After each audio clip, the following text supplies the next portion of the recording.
안녕하세요. 행복한 재활의학과 김정훈입니다. 저는 성장의학계 기획이사로 활동하고 있고요. 오늘 성장에 관해서 부모님들이 가장 궁금해하실 만한 몇 가지 질문들에 대해서 한번 답변을 드려보겠습니다.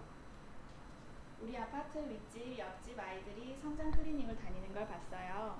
성장 클리닉이 정말 효과가 있나요? 그리고 얼마나 다녀야 효과를 볼 수 있을까요? 최근에 부모님들이 성장에 관심이 많아서 성장 클리닉을 찾는 분들이 점점 많아지고 있는데요. 크게 두 가지로 나눠서 생각해 볼 수가 있습니다. 성장 클리닉에 오는 환자들 중에서 진짜로 성장 호르몬이나 아니 그러면 뇌하수체 호르몬 같은데 진짜 병이 있어서 키가 안 크는 그런 경우가 있고, 그런 병은 없지만 키가 좀 작은 친구들도 있어요. 그리고 병이 있는 경우는 반드시 치료를 받아야 됩니다. 여기는 정밀 검사를 해서 어떤 호르몬이 얼만큼 부족한지 확인하고 거기에 따라서 치료를 받으면 여기는 거의 100%다 효과가 있습니다. 이때 효과가 있다는 것은 그 전 해에 이 아이가 크던 키의 2배 이상 큰다는 뜻이에요. 예를 들어서 작년에 우리 애가 1년 동안 4cm가 컸다. 근데 확인해 보니까 병이 있었어요. 근데 이런 친구가 치료를 시작했다.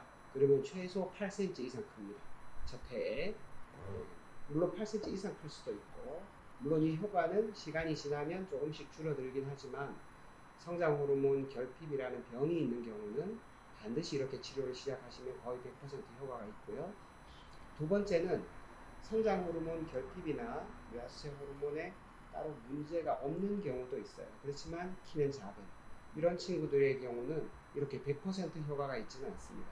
검사를 통해서 이 아이가 부족한 부분이 어떤 것인지를 확인하는 것이 가장 중요합니다. 예를 들어서 영양이 부족한 친구라면 충분한 영양 공급을 해줘야 되고, 잠을 잘 못 자는 친구라면 잠을 잘 잘 수 있도록 도와줘야 되고, 또는 활동량이 너무 부족한 친구라면 활동량을 늘릴 수 있는 처방이 필요하고, 때로는 측만증이 있어가지고 척추가 휘어 있는 경우가 있어요. 그런 경우라면 척추를 교정해줘서 똑바로 키가 클 수 있도록 도와주는 것이 중요하죠. 이런 기본적인 내용들을 다 하고도 부족하다면 성장 호르몬 치료를 할 수도 있습니다. 그렇지만 이때는 성장 호르몬 치료가 질병에 의한 치료가 아니기 때문에 나라에서 질병으로 진단을 받지는 못합니다. 그렇지만 이런 경우에도 효과는 있습니다. 다만 시기에 따라서 효과의 정도는 다 차이가 있어요. 예를 들어서 사춘기 시작 전에 치료를 시작하는 경우라면 상당히 효과가 큽니다. 이때 효과가 있다는 것은 2년 치료를 했을 때 보통 한 3 내지 5cm 이상 자기가 원래 커야 되는 키보다 더 크는 것을 효과가 있다고 해요.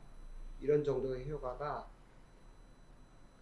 사춘기 시작하기 전에는 상당히 확률이 높은 반면에 사춘기가 시작했거나 또는 성장판이 거의 닫힐 무렵에 시작하는 경우도 있긴 있거든요.